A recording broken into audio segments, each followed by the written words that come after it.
What's up guys, Brad here. In this video, I'm going to go over some PS5 accessories and try to figure out which ones that you should maybe consider buying and which ones you might want to avoid. Sound good?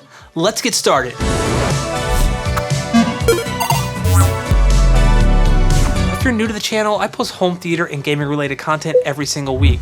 If you haven't done so yet, please consider subscribing as it really helps me out. Also, be sure to check out the description below for some Amazon affiliate links. I do get a small commission if you use those, but it helps support the channel and doesn't cost you a dime. So if you use them, thank you so much. Now with all that out of the way, the first thing I want to look at is the DualSense charging station. Now this thing is actually pretty awesome, especially if you have multiple controllers. I do like the build quality, it feels pretty sturdy, and you plug it in and that's it. You set your controllers on it, they make a little click, and they start charging. Now I really like this because if you have two controllers and if you're like me, one runs out, I really don't want to have to plug the controller in to the console to charge it.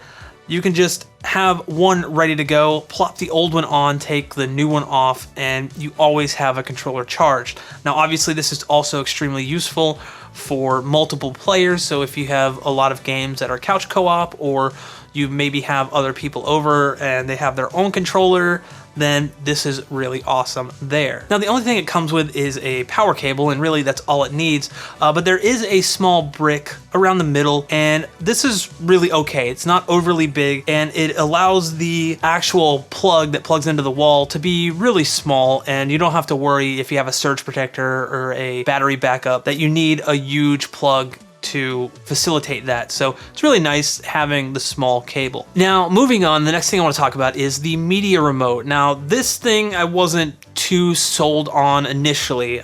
Using it, it's kind of tiny. It reminds me of maybe a Roku remote or something like that. Getting the batteries in and then making sure the back was closed. Pretty simple, although if you're like me and have big fingers, it's really hard to push the little inside insert here to get the battery cover off. Now this isn't really too big of an issue because you're not going to have to replace the batteries very often, but it still is, initially it was kind of difficult for me to get the back off. Now it does have quick access buttons on the front for Disney, Netflix, Spotify, and YouTube. I really wish they would allow you to program those, but it is what it is. I really do like that using this over the controller, you have the play, fast forward, and rewind buttons, as well as the back button, and basically it allows you to adjust and control your TV as well. I didn't do any of that, so I'm not really too sure about that. It does have a PlayStation button on the bottom and a microphone button on the top, so you can use speech recognition to search for stuff, which is really handy. And that's pretty much it. It's a media remote. So I will say it does feel solidly built. It doesn't feel flimsy or anything like that. And that's coming from someone who uses the Apple TV remote, which feels like it's gonna break at any moment. And moving on to the final thing that I got to test was the Pulse 3D headset, or headphones, however you want to say it. They are pretty nice. They're pretty sturdy. They're really, really comfortable on your ears. And they do block out a good bit of noise. And they even feel comfortable with my glasses on, which is a huge plus. Anyone with glasses knows it's a really hard time trying to find headphones that are comfortable with glasses on. So big props there. It has all your standard buttons on the side of the headset. You have your power on.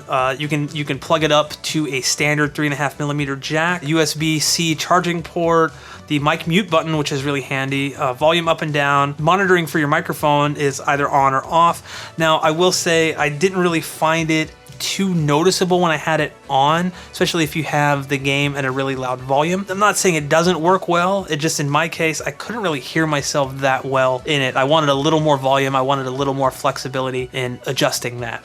And then obviously you have game and chat volume that you can adjust independently, so if you want more chat volume, you can put it more towards that. If you're just playing by yourself, you can have it all the way towards game. That way, the game is as loud as possible. Now, like I said, the build quality does feel really nice. It's not super flimsy. I mean, it is made out of hard plastic. It doesn't really have anything that allows it to adjust to your head that moves up and down, so the chances of something like that breaking or snapping is really slim. There's a rubber headband piece below that allows it to adjust to the size of your head, and it's just really, really nicely built. Now, In terms of sound quality, that's where these things really start lacking in my opinion. Now, these are $100, and I do have a pair of the HyperX Cloud 2s that I can compare them to. And what I noticed right off the bat with these, even just in stereo mode, is they're really, really mid-bass heavy. And what that does is it really kind of makes the sound almost muffled in a way. The highs aren't really crisp and aren't really there in your face. Like, they're there, but they're more relaxed. And I think maybe they did this to combat fatigue over long play sessions. I don't know. But it honestly just didn't sound that great. Switching over to 3D audio mode, and yeah, the 3D audio is really, really nice. You can really have that spatial awareness with these on, but the muffled sound is still there. It doesn't take that away. In fact, it actually kind of makes it come more to the front and sound more muffled than maybe it should. I had a hard time kind of understanding dialogue in certain aspects. When someone would talk at all in like Spider-Man Miles Morales, they sounded muffled, like someone just cut off all the high frequencies, and it was, you know, it's kind of like you're hearing this almost. It just sounded like Bane almost at certain points, and so that was really distracting. And then sound effects and stuff in Spider-Man were also muffled, like the web slinging stuff, and even when you're doing battle. Now, if you're, you know, playing a game and you're really immersed in it, then you might not notice after a while that these sound like that. But when I unplugged these and plugged in my HyperX Cloud 2 to the controller, I was really, really struck with just how much better those sound. Now, granted, these are wireless, 100%. It comes with a little receiver that you plug into the PS5, and they synced automatically. I didn't have to do anything else when I turned them on. So that was really cool. But they're $100 and they're wireless. And so some sacrifices have to be made. And I honestly think that for $100, there are much better wireless headphones out there. And if you can go wired, go with that, because you're going to get better sound quality at that price point than a wireless headset. You're paying for the convenience, and that's really what it's all about.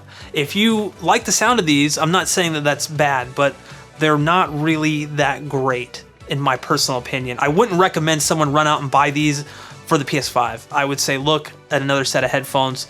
Even the HyperX Cloud 2s, you have to plug them into the controller. They're not wireless. But they will give you better audio and sound quality over the Pulse 3D headset. Now, those were all the accessories that I was able to check out. And again, Danny, thank you so much for letting me borrow those while you were out of town.